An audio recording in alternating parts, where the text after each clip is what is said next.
All right, so where you're doing your final night. So it's kind of funny starting it like this, actually. So as far back as you can remember, Sal has always been in charge of the family. He's always been that old uncle, that old, disgusting, inappropriate uncle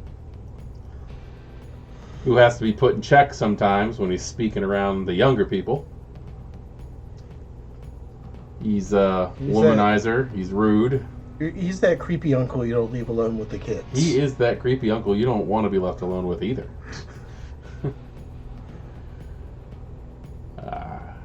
And it's very obvious that he gets most of his money from illegal activities. You've probably been working for him for a few years now at this point. Extortion rackets, maybe the occasional breaking of legs, bodyguard jobs, things like that. Yeah. But he's paid you well. He's always paid you well. He's always paid you well in cash. And he's always had his secretary, Janice. She's always done like the taxes and all that stuff. She's made sure that your stuff doesn't get traced back. Don't need IRS knocking at my door. Yeah. They've always kept the IRS off you. So this is actually going to take place a little bit before your last night, because you've always wanted to go farther, to get some of the gain that some of the other family members tend to have. For instance, you've got two other enforcers in the family that you've worked with from time to time. One's named Dominic. Dominic, who goes by Sonny Black. He's been doing this for a while. In fact, it seems like your whole family has this aversion to aging when it comes to the ones who actually like get their hands dirty. The other one, Peter goes by Sonny Red. He's a maniac. He's violent. He's lethal. It's just a dangerous person. You guys have been doing some interesting things back and forth. Probably one of the most recent things that you've gotten involved in is running back and forth. They call it supply runs, where you're picking stuff up and taking it to Sal's used car lot in Fulton. The weird thing is when you pick stuff up from there, you don't really look into it. You don't open the packages. You're not really supposed to. But you're picking them up from a funeral home. Okay. It's kind of a weird place to pick stuff up. But, I mean, you're getting paid well for it. And it probably can be written off pretty easy because one of your cousins, Michael, works at that funeral home. So it's probably just a safe way to pass things through without getting caught. But yeah, Michael doesn't really do the crime thing. He doesn't enforce. He could. He's actually a pretty big guy. Like he's built like a football player. He could probably do some damage if he wanted to, but he's obviously not into it. Every major criminal organization has to have their own legitimate face. Yeah, and for the most part, that's Sal's used car lot. But and the Puttanesca family doesn't own this funeral home. You know Michael works there, but his boss, Valentino, it's a Mexican guy. He owns it. Okay. So you've been doing these runs for quite some time. You've been doing the leg breaking for quite some time. And there's been a few times that you've been called in to threaten, but you've never really had to get your hands that dirty before. Sending somebody to the hospital might be the worst thing that you've really had to do here and there. But one night, you're going to get a knock on the door, and it's the Sunnies. I open the door, offer him a seat. No, actually, we're going to offer you a seat. Dominic's the one doing the talking. Peter's just kind of giggling to himself like a freaking hyena, like he always does. It would be unsettling if you didn't know that that's just how he is. But they walk in for a second and they look around, nodding, like they're appraising your place. What kind of house would you have at this point in time? Be a house, an apartment? It'd probably be like a townhouse. Okay. So yeah, they're just looking at it, seeing how many rooms you have, how big the rooms are. Sal's got a job for you. And I think he might want you to throw a party. Okay. And they will take you to Fulton, to Sal's grungy office. And Janice is there. She's nice as always. She's obviously always had a soft spot for you. Her last name's Milliner. She's one of the very few people that you don't think is actually related, that you guys do business with. And she offers you a drink, as always. And I'll smile at her and I'll accept the drink. Yeah. And she'll let Sal know you're there. Thank you. And you're stuck waiting for a while. After probably about 45 minutes or so of waiting, it's not that uncommon to wait for Sal, because he doesn't shut up. If he's on the phone and it's a quick business thing and he's just got a thing, one or two things to say, it's going to be an hour. It's just how he is. He likes to talk and he doesn't shut up. So eventually you get back there. Cramped little office. Rattling and buzzing of the box unit AC. This is just a glorified trailer. Few computer monitors sitting around. Really, pretty much the only light you're getting in this office is the computer monitor glow. The light, the dim light coming off his rank cigars, and the monitor light reflecting off his sunglasses that he's wearing in here. And he tells the Sunnies they can wait outside. So Lorenzo, how you doing tonight? Not bad. Stand up, reach over to shake his hand. Yeah, he heft himself up, and he'll shake your hand too. He's always got to put that nub right in the palm, where they cut his pinky off at some point in time. His big old ruby ring makes it kind of uncomfortable, but that nub is I don't know, a lot of people have scars. This guy likes to rub them on you. It's kind of... It's creepy. That's disgusting. Of course, we're never going to say that in front of him. But... Yeah, but he knows. He knows. Oh, I know. He intentionally does it. Yeah, no, he really does. So, he sits back down. You hear his chair groan in pain. Once he's seated, I'll sit back down. Okay. So, you've been working for me for a long time. Yes, sir. And I know you have aspirations.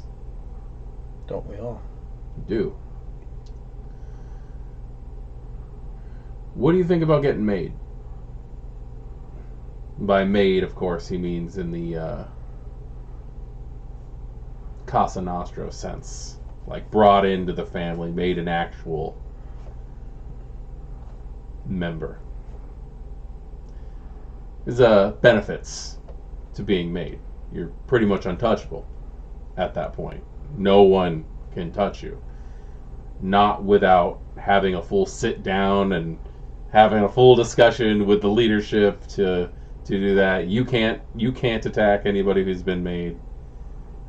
If you get made, it kind of opens up a whole new thing for you. But you would effectively be directly in the dirty business. Really in there.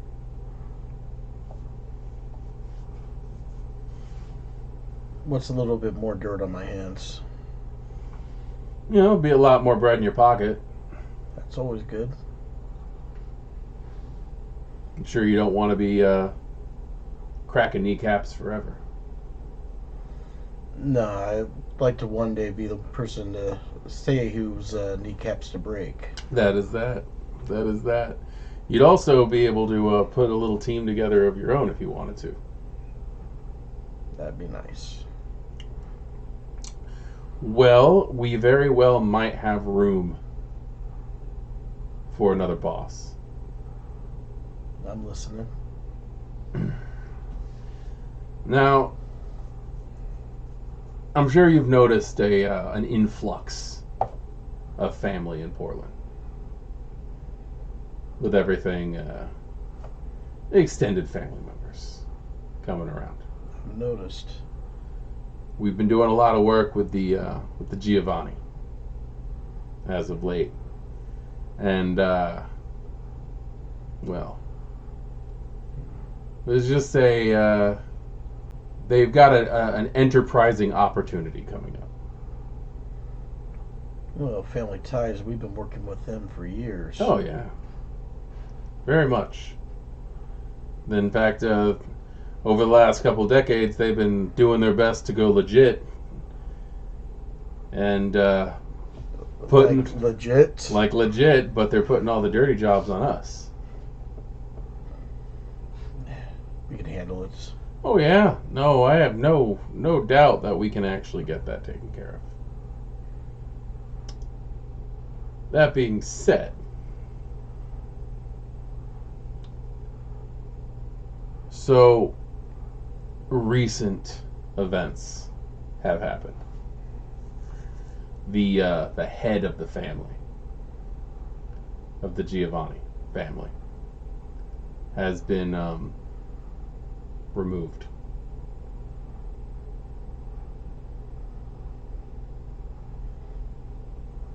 Okay, so a little bit of shuffling around in the power structure. More like an evening out of a partnership. The families that work with the Giovanni, us Puttanesca, the piss knobs, the milliners like Janice out there. We're all getting a little bit more respect. At least that's the idea. It's not done yet. There's going to be obviously a few years of shuffling around and reasserting dominance and all that shit. But for the most part, Giovanni family is not going to have as much power as it used to. There's a couple Giovanni out there that are trying to stop that from happening. That's where you come in. Can't let the relics get in the way of the future. I couldn't have said that better myself. Takes a big old, uncomfortably long drag off the cigar.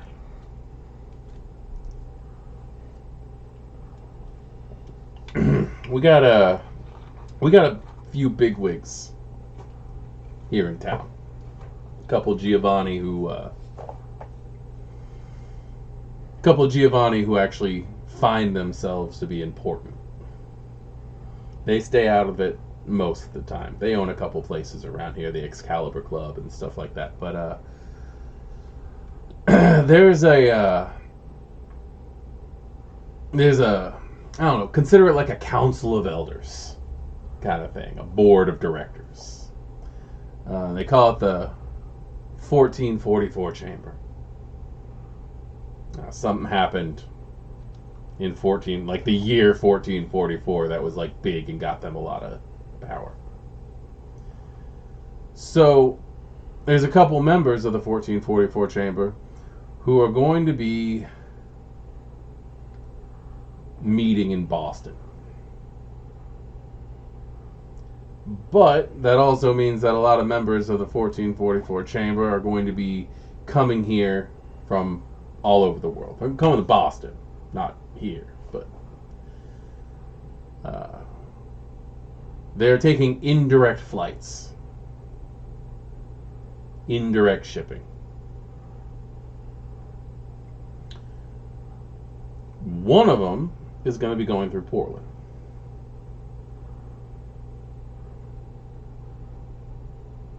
One of them is not going to be making it to his meeting. I gotcha.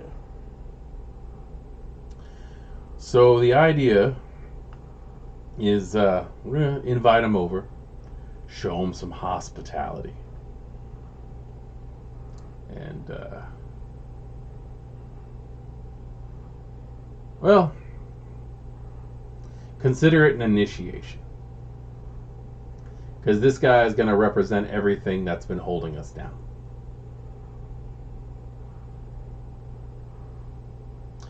So, it's going to be February soon. I'm thinking Super Bowl party. All right. Give him a nice American welcome. This is some old world Eurotrash fuck that just needs to be taken down.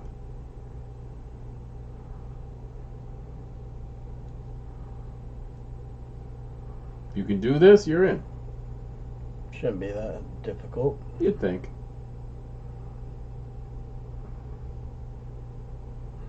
But yeah, just plan something nice. I can do that. With that, the meeting just abruptly ends. Tells you to get lost. But you have at least a date now. You know when this is supposed to be happening. In less than a month, you're going to be a man of power. All right. So since I know I've got a month to plan this Super Bowl party, I'm calling up like the Rent-A-Centers, getting the biggest TVs I can get. Nice.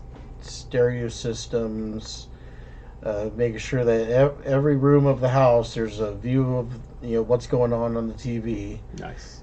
Because I know Super Bowl parties, having worked retail myself, TVs sell out really quick around Super Bowl time. Very true. So I want to get them booked as quickly as I can. Just getting a hold of all the local restaurants. Of course, this being a Super Bowl party, the typical food, wings, pizza. But then I'm also going to go out and get like more high scale stuff because we got old fuckers from wherever coming in. Yeah. So you're going all out. I'm going all out. All right. Getting coolers full of beers, sodas, wines. Give them a good send-off. Whatever the hell these people might want, I'm making sure that I deliver. And because of the noise that there might be, a little bit of fireworks to cover up any other sounds that might be. Oh, there you go. There you go. Something for end of the game show. Okay. So, game day comes up. And,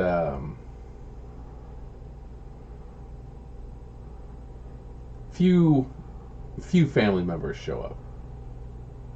Like, you actually have a pretty nice standard Super Bowl party going on for a little while. Yeah. As the day goes on, I don't know. I don't know how you would feel about this. Your house is just full of a bunch of family that you've never met, really. Sonny Red shows up at one point, and he's being as obnoxious and as loud as always. He's drinking, he's eating the food, he's just having fun. You don't really see him, and you don't really see Sonny Red without Sonny Black. Okay. But yeah, just Sonny Red shows up.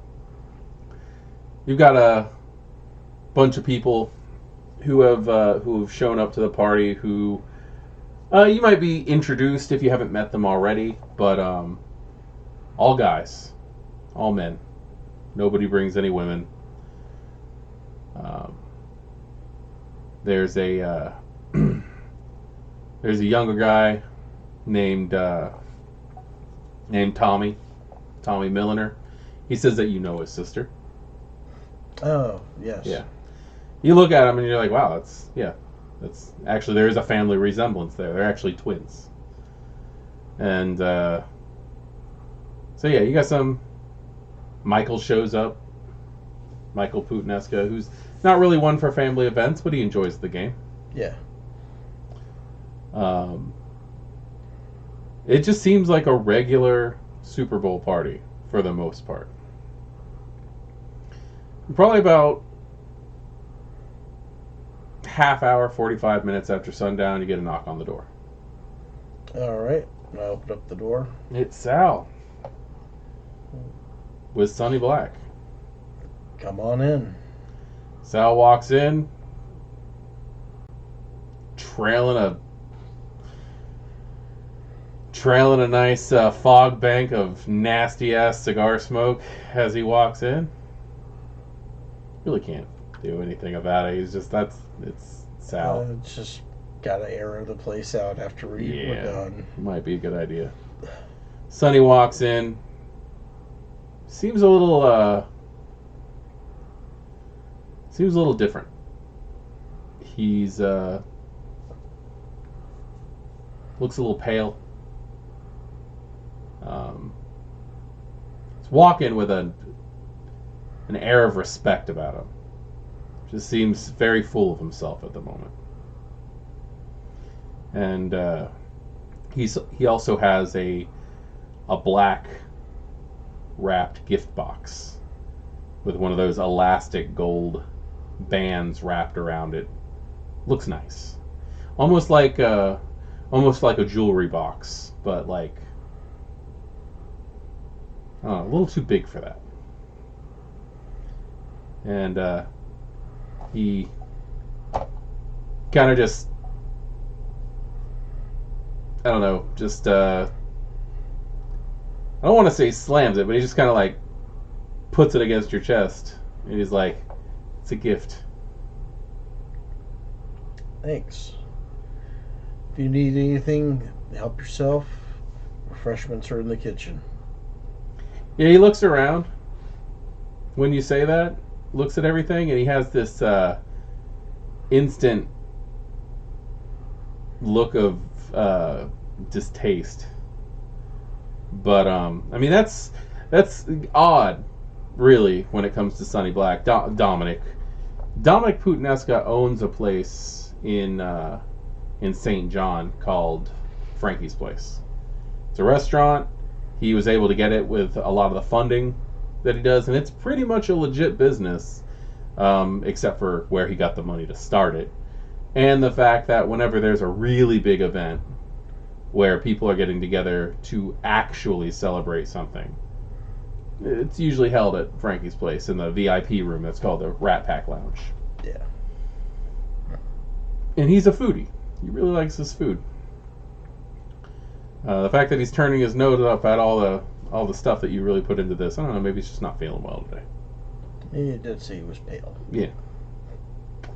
But, yeah, he just hands over this clunky, big, well-wrapped box and says that it's a gift for you.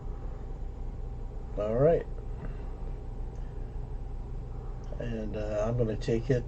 I'm going to go into my bedroom. Okay. It's probably the only room where there's nobody yet. Yeah, I'd assume. And, yeah, I'm going to go ahead and open up the package. Okay. You open up the package, and it is a very large, very heavy gun. It's a Colt Anaconda. It's a cannon. Nice. You'd completely put a hole in a brick wall with this thing if you really wanted to. And it is a gift. It's for today. So they probably want you to use that when you meet the guest of honor. Which 9 o'clock comes around. It's not there. All the party's still going on. Sal's sitting on the couch, probably testing its suspension, and laughing, hollering. You know, he's doing what Sal does. Sonny Red is being a lot more polite to Sonny Black than usual. And I mean, it's not hard to see that, I don't know, maybe word didn't get around, but it kind of looks like, regardless of the fact that his health doesn't seem to be the best thing right now, it could actually just be the added stress, because it seems like he may have been made. Like, he may have, like, gone up in the world. 10 o'clock rolls around. Still nothing. Game is long over. Once the game's over, normally they'll have like interviews and stuff, so I'll keep it on. But I will go ahead and start setting off, fireworks and fireworks. This way when loud noises happen, well, there was fireworks. Yeah. People have something to report on. So it's getting to that point where it's 10:30. And then somebody knocks on the door. I'm going to open up the door. This pale, wearing a charcoal gray suit. He's got a black coat over his shoulders, wearing a fedora. Guy looks just terrifying when you look at him. He's old, and he just gives off that air of like mafia crime boss. Like, Sal is loud, and he's big, and that loudness and largeness can be very intimidating. This guy's kind of small. Like, when he looks up and smiles at you, you swear you can see all the bones in his skull. I'll open up the door for him, offer to take his hat and coat. You'll hand him over. There's a little bit of light dusting of snow. Because it's February in Portland, Oregon. He's got two guys with him. Kind of an awkward look. Like, they look like tourists. Like, straight off the bat, just look like tourists. They're wearing dress shirts with sweater vests, really obnoxious pastel colors. They're wearing khakis. Like, they're trying to look nice, but they're kind of pulling off the whole over trying thing. They greet you in Italian. And the old man just looks frail. Just looks like a good wind would make him fall over and he'd shatter like a bag of sticks. But he shakes your hand, and you realize quickly that is just not the case. This man is strong. I'll show him over to a chair. Okay. Yeah, he's happy. He takes a seat, and Sal shakes his hand. He's loud and obnoxious, and you can tell by the look on the older man's face, who gets introduced to you as Ignacio. You can tell that he's tolerating the hospitality that Sal's giving. What we all do. Yeah. The two younger ones, who are the escorts of this guy, they walk over, and they're talking to Sonny, the Sonnies, in Italian.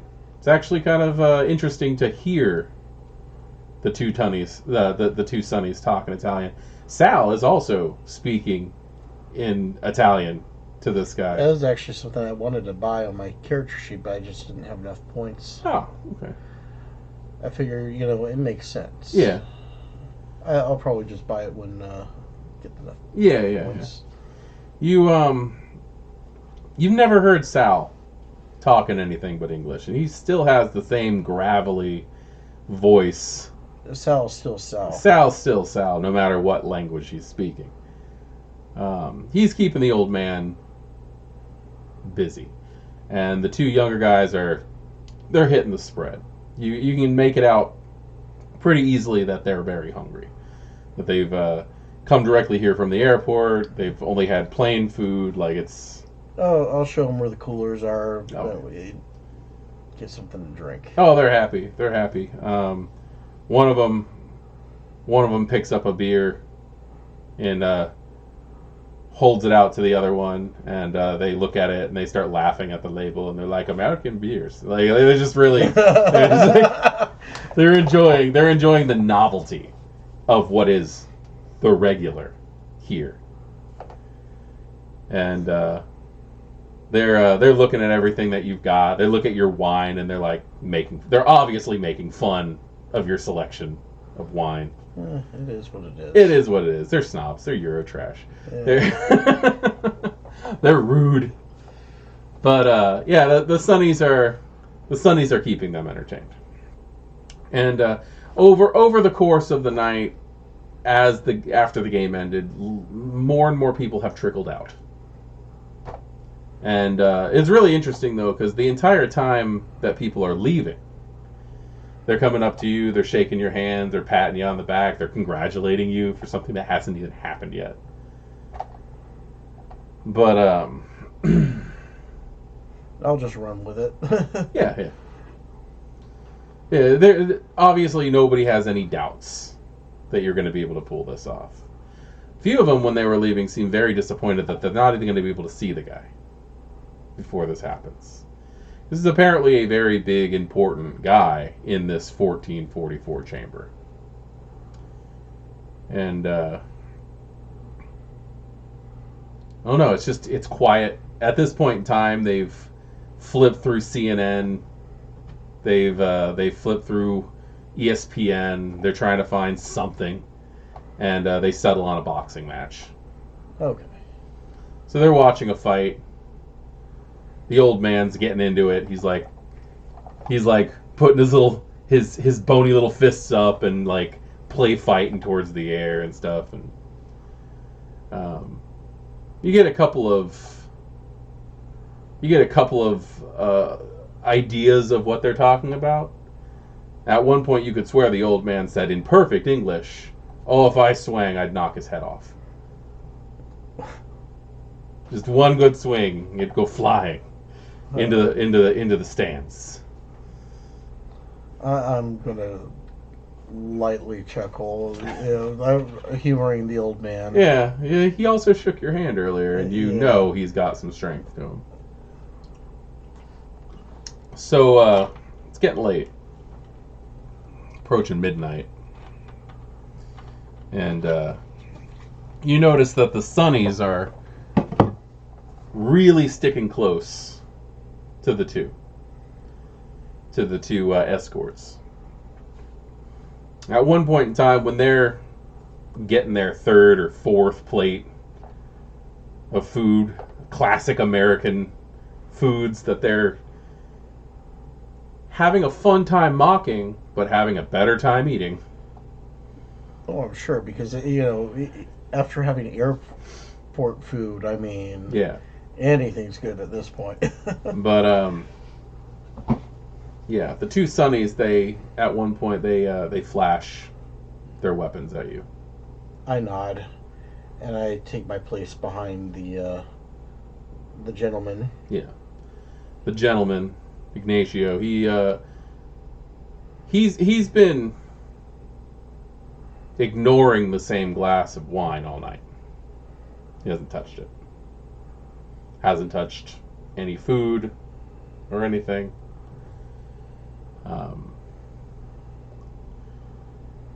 And he's just in deep conversation with Sal.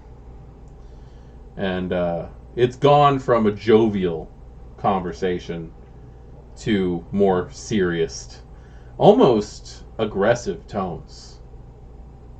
Like this guy is telling Sal how it's gonna be.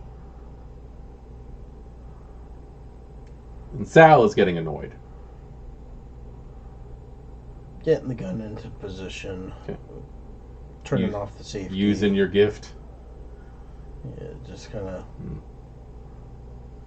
Yeah, he conversation's getting loud. At this point, Sal has worked his way to standing over the guy, and he's shoving that knobby finger in his face and screaming at the guy. While he's distracted, surprise attack, cold shot back of the head with the cannon. Yeah. This is loud. This is a loud gun. Oh, I know. And the yells of his escorts are quickly covered over by gurgling sounds as the two Sunnies sink blades to the hilt into the back of the necks, and points of those knives are actually coming out the front of the throats of the two escorts. Damn. Something weird happens here, though. Is as they're starting to hit the ground,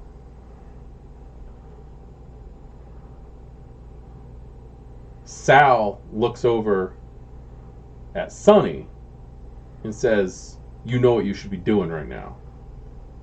And Sonny starts taking their wallets, grabbing their IDs, grabbing whatever jewelry they're wearing. It looks at first like he's robbing them, but he doesn't take any money. They probably don't have any American money on them. But he just takes their IDs and then shoves their wallets back in their pockets. The old man, he goes face first onto the coffee table.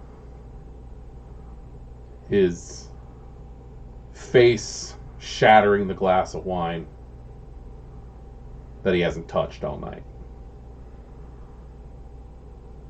And as Sal's barking orders, you swear to God you see him move. I put another cap in him. I don't hesitate. Sal steps back, almost trips over the couch. And the Sunnies are like, eyes wide. Sonny Red's mouth is in this perpetual grin. I'm just gonna look at what? He moved. Pop him again! Third shot. Third shot. And you swear you hear gurgling. The man's missing half his head at this point. And at that, I need you to roll a dexterity plus athletics check for me, which is going to be 4 dice. Oh joy.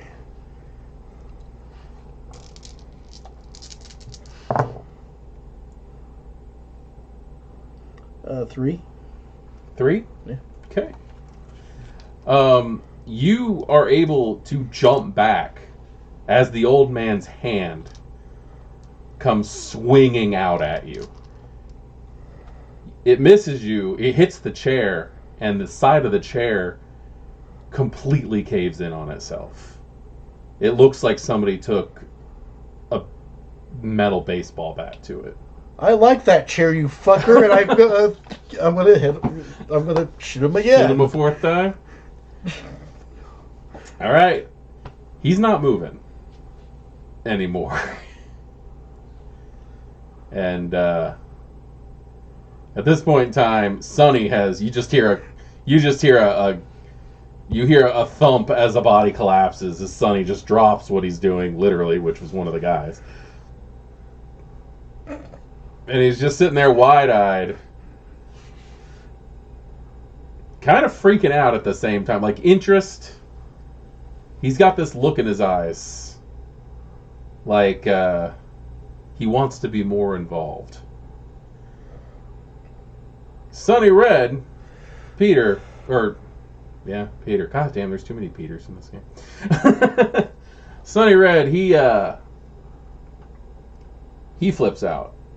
He's jumping up and down. He's laughing. He's, at this point, spilled food on the carpet, and he's dancing on it. Not intentionally, but, like, he's so taken in by what's going on. It's the violence. I get it. Yeah. He's lost in how crazy it is. Sal walks over and does probably one of the most morbid things you've ever seen. And reaches into his coat, pulls out a nice foot-long wooden pike, and just without even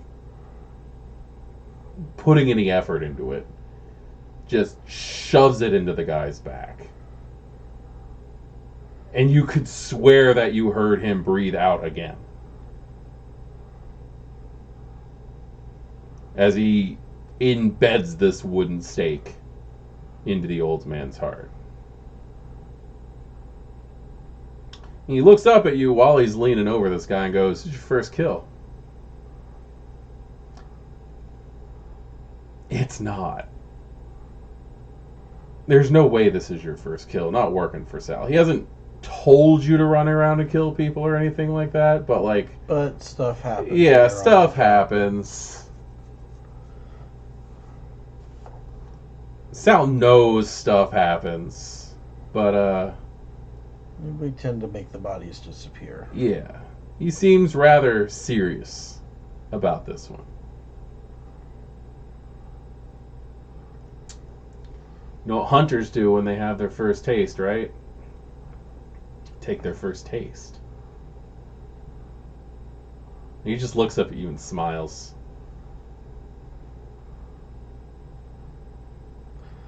I'm gonna look at him like he's crazy for a second, but you know, as I said before, stuff happens when on the job. I've probably tasted even my own blood before. Yeah, probably. Then, yeah, just kind of reaching down, take my fingers, dip it in the blood, and then licking it. Sonny Red starts hooting and hollering, "Holy shit, he did it!" It tastes so much different than what you'd expect. This is really...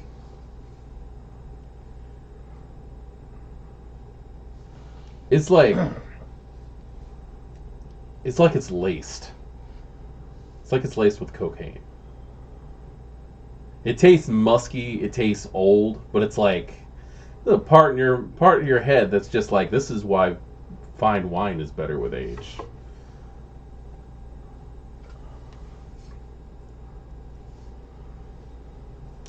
Sal pats you on the back. Starts rubbing your shoulders. Kind of like you're in a... I'm watching the body because I'm half expecting you to fucking move it. He starts rubbing on your shoulders like you're a fighter, like in a boxing ring, like you're waiting for that next round to start.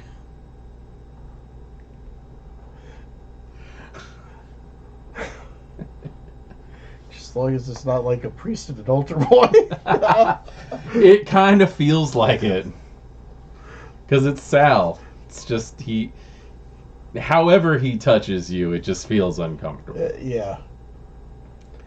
So, imagine in the old system, he would have had like that eerie presence. Oh, yeah. Yeah. Very much. I think Obvious Predator kind of suits him well this time. But, yeah, he has you help the Sonnies carry the two bodies. I'll go into my closet. I'll bring out a couple of tarps. Alright. He throws you the keys to his Cadillac. Tells you to put them in the trunk. Plenty of room. They'll be comfortable. Yeah. There is quite the mess on your floor. There's blood everywhere. Not as much blood out of the old guy as you'd expect, putting 4 rounds into him and having him be effectively impaled through the heart. Sonny, both of them, they take the caddy's keys from you. They get in, and Sonny Black turns on the radio, finds some Dean Martin, and just sits there and listens to it. You go back inside. Sal has propped the guy up back in the chair. You mean what's left of the chair? Well, he just caved in the side of it. It's still standing. But,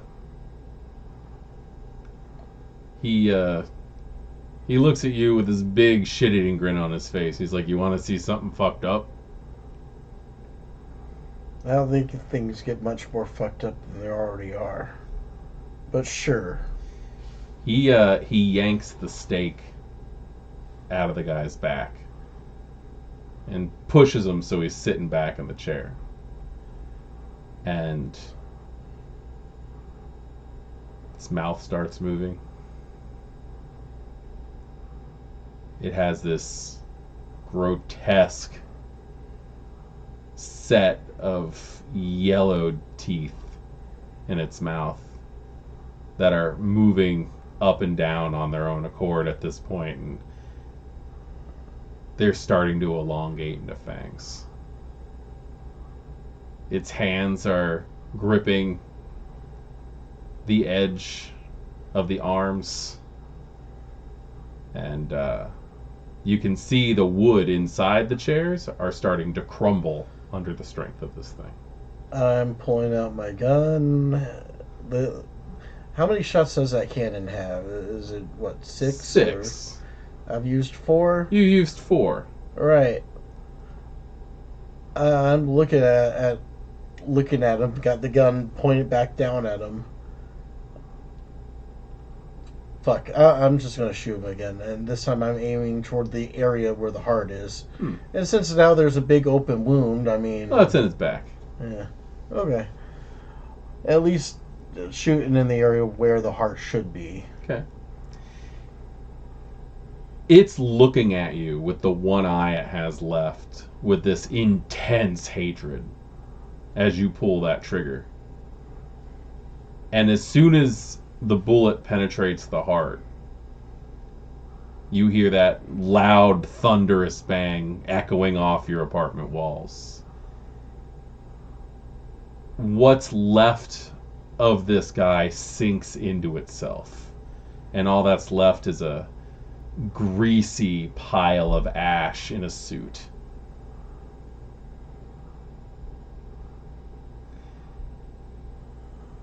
And when your ears stop ringing and you can hear the fight happening on the TV in the background, you can hear some fireworks going off in the parking lot. And then you realize that some of the loud noises that you hear are actually the coughing laughter of Sal as he's just slapping your back as he's laughing at the entire situation that you're in.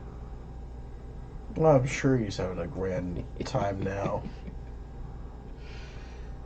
And you come to just as he's like, you're going to have that chair professionally cleaned. I think I'm going to have to get a new chair. And a new rug.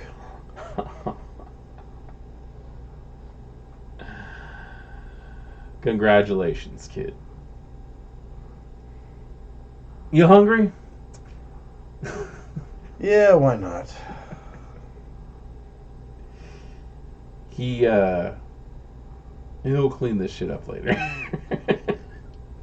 He just leaves. We got a professional cleaning crew. I mean, maybe all the messes that Sal has made, all the things that Sal has bragged about, he's had to have had somebody clean that shit up. Yeah. But yeah, Sal will take you probably to Frankie's place. It's dead at this place. There's nobody here. Oh. Full staff. Nobody's here though. There's a waitress in a pretty little outfit who's bringing you wine when you want it. They'll cook you whatever you want. I order a steak dinner, all the fixins, baked potato, some wine, whatever. Yeah. Sal says he's got it. He'll pay for it. This is a celebration. Sal looks odd with a wine glass in his hand, but he's got one. The wine he's drinking looks especially thick, viscous. And the Sunnies have disappeared. They're probably cleaning up the mess. Better them than me. So do you have any questions? Where do I begin? The fuck was that? That was a fucking premisine. He laughs as if he expects you to know what the hell he's talking about.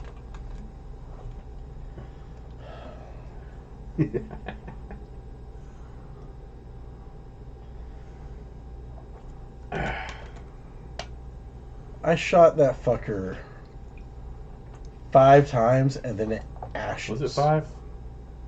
Yeah, it was. Yeah, you shot him 5 times. And I staked him.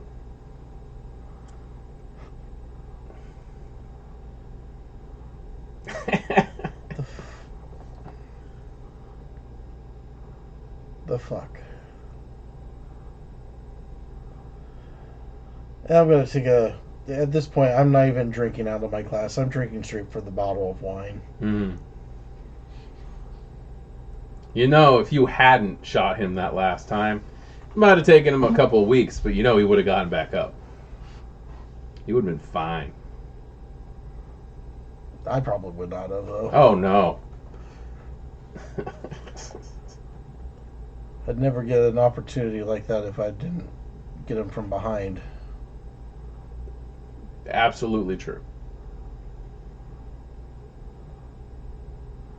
If he had known it was coming, there's no way in hell that gun would have worked on him. You want a piece of that? That kind of power? Yeah. Yeah. He just stares you down. It's probably the most serious you've ever actually seen him. You can count yourself as made. Professional wise guy, whatever you want to call yourself. And I'm not going to bug you with trivial shit anymore. I got Tommy for that.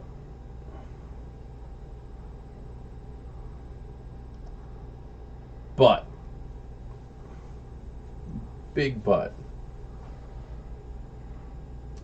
I do got more important things for you to do.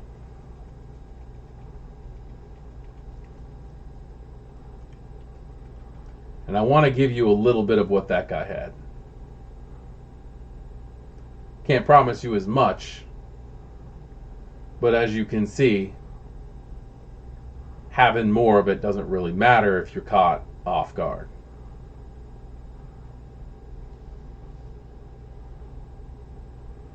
Yeah, I've noticed.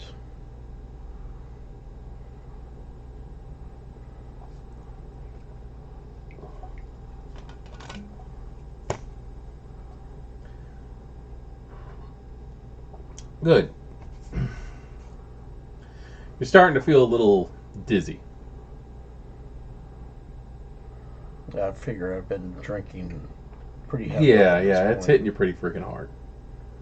Also doesn't feel... maybe it's the stress of the night, but like something about this just isn't sitting well. I mean, you just put freaking 4 slugs from a called anaconda into a guy's head. 5 slugs. And until that last shot, he looked like he was going to kill you.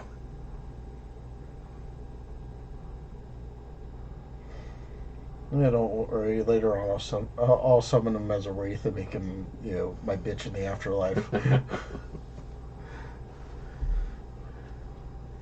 So, he's talking. And it's starting to just drown out. Like, you don't know if it's the alcohol or the stress or what the hell's going on, but like, you're having a hard time keeping track of what Sal's actually saying. The adrenaline's wearing off. The poison's getting to you. Yeah. Yeah, you're going to go face first into those mashed potatoes. Or that baked potato. Yeah, you're going to go face first into that baked potato. Okay. And the last thing you hear is, just didn't want it to hurt, kid.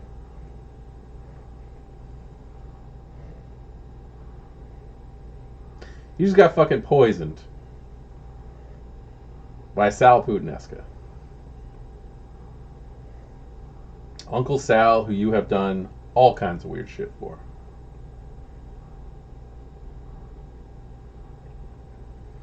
That taste that you had in your mouth when you dipped your finger in it and tasted that old guy's blood. Something very similar. Not quite as good, but something very similar makes its way into your mouth. And when you start getting feeling back, the first thing that you're going to notice after that burning life being returned back into you is the incredible pain that your neck is in. You're going to wake up to not just the smell of that blood, but also... I imagine with that kind of pain, fight instincts would kick in, and I would probably... if you could move, yeah. He's probably using potence to hold me down. Yeah, you're being held down. But there's also a smell of like old dirt, dust, and you realize that you're not in the restaurant anymore. You're in a crypt. You're in a mausoleum. lying on a slab being held down by your uncle, who is biting you while putting blood in your mouth at the same time.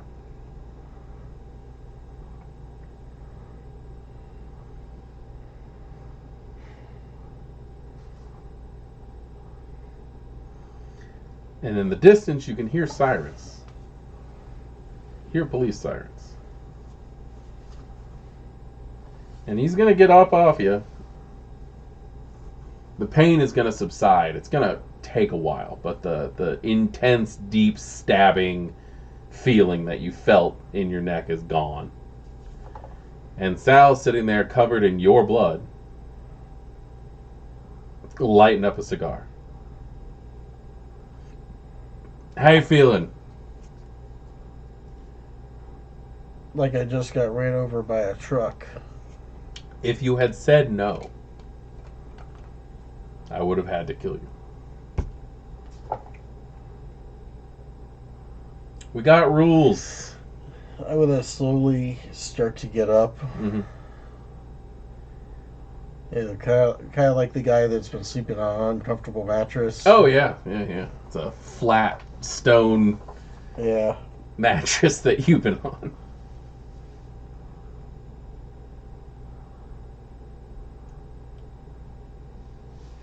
I'm gonna kind of grab the area that it was. Yeah. There's no mark. You're not shredded. You swear to God somebody had like shoved 1,000 knives into your neck. But there's no mark. You've got blood on your hands. But like there's no puncture wounds, no bite mark, no nothing.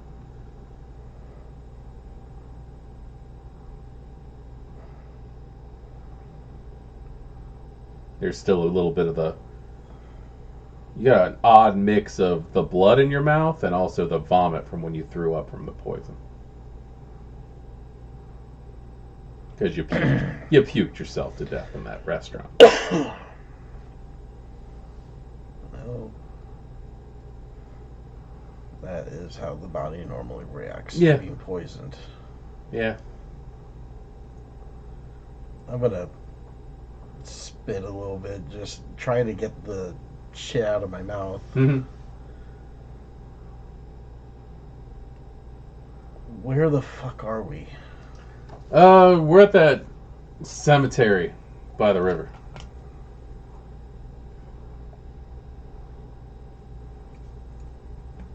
Cemetery of all places.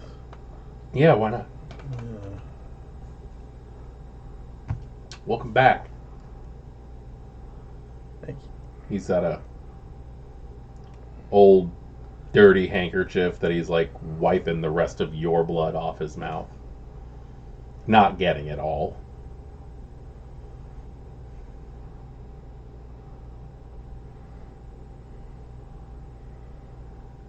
The sirens are getting closer. I think we need to be taken off. Why? It's your fault they're here. You're screaming like a little bitch when I bit into you.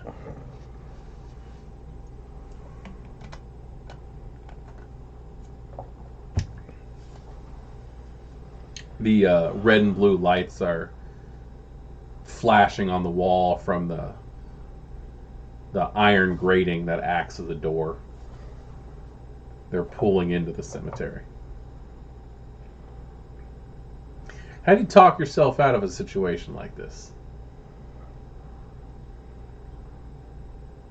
Is there a door on the mausoleum? Just the iron grating.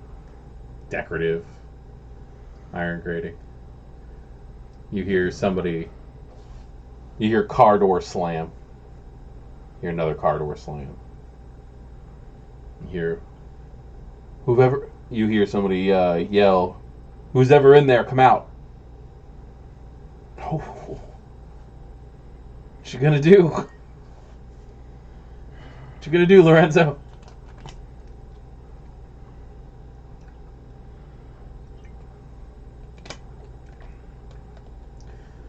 Come out with your hands up.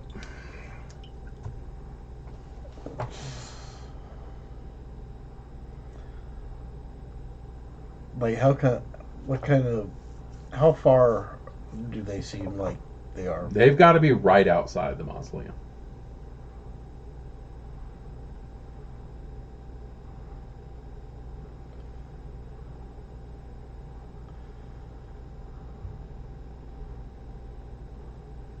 The lights are still flashing, but the sirens are off. Oh, fuck. I think they're going to call backup No. when they see you walk out of here covered in blood. We can't have that, can we? Mm.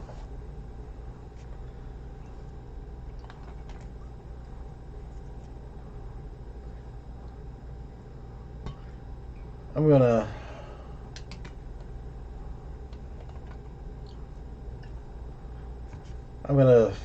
open up the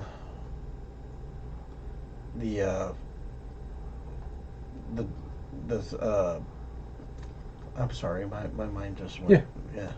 Anyways, I'm opening up the entranceway. Okay. Don't shoot. I'm unarmed. Yeah, I'm holding out my hand like Sal's this. just laughing. Oh. All right. Well, I mean, once I get there, I mean... They've got their pistols trained on you.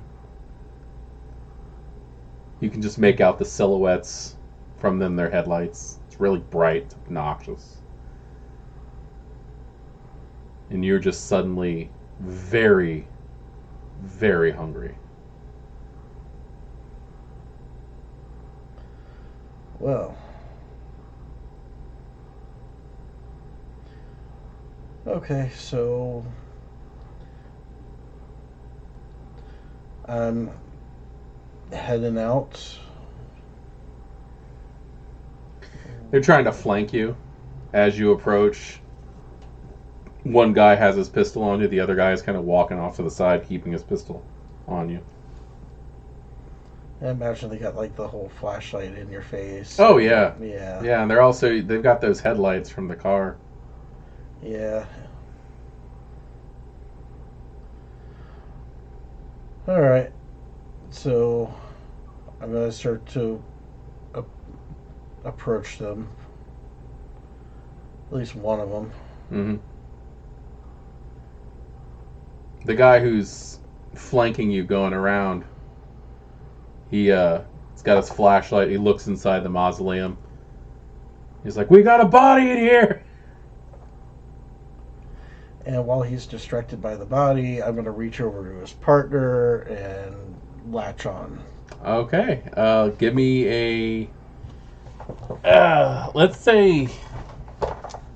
Give me Dex plus melee, but you're going to need your hunger die. And let me guess, knowing Sal, I'm probably at like, what, a 4? Exactly. Yeah, I figured that. Knowing Sal, you're at a 4. Is it melee or would it be a brawl? You're going to use melee because you're going to hold on to this guy. Well, no, brawl is grappling. So, yeah, no, it's going to be a brawl plus dexterity, so 5 dice. 4 of them being your hunger dice. Okay.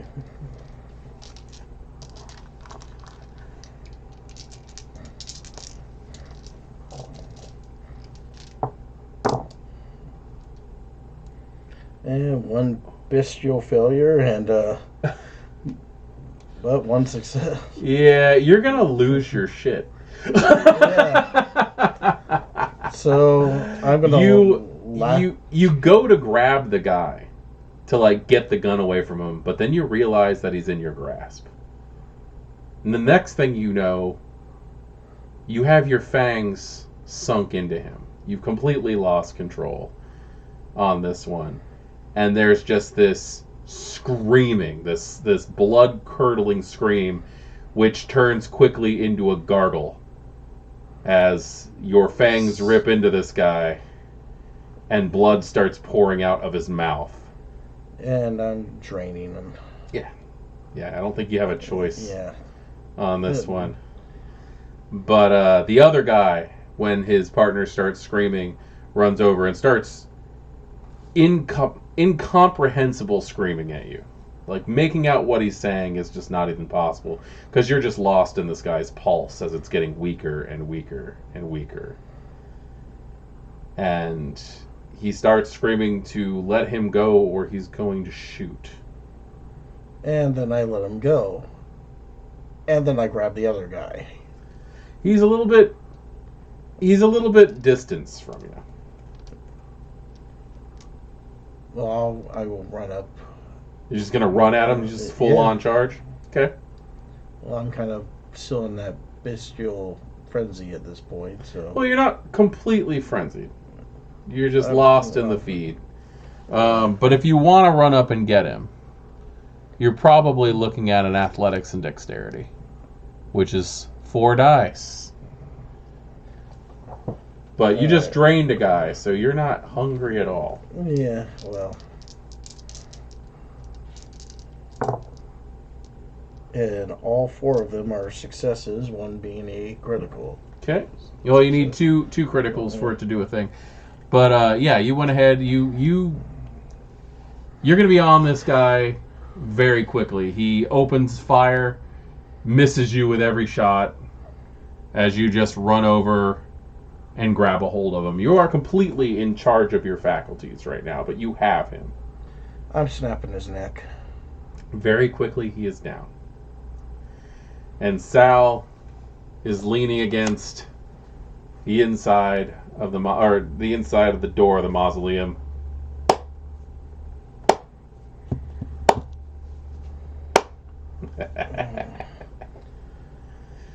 I deserve an Oscar. There's a body inside. All I had to do was lay down.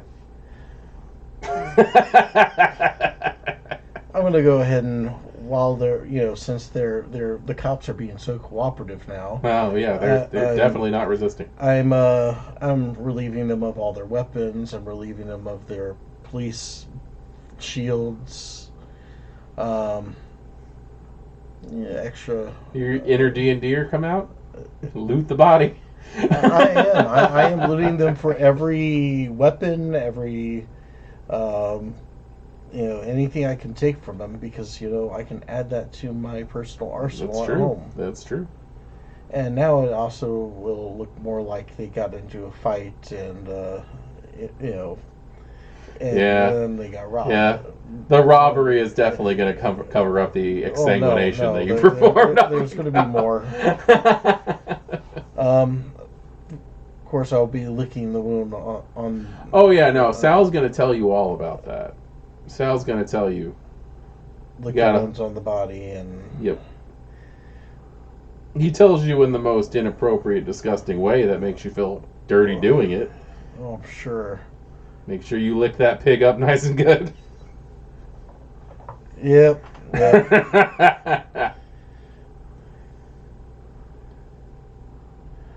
All right. Looking for the.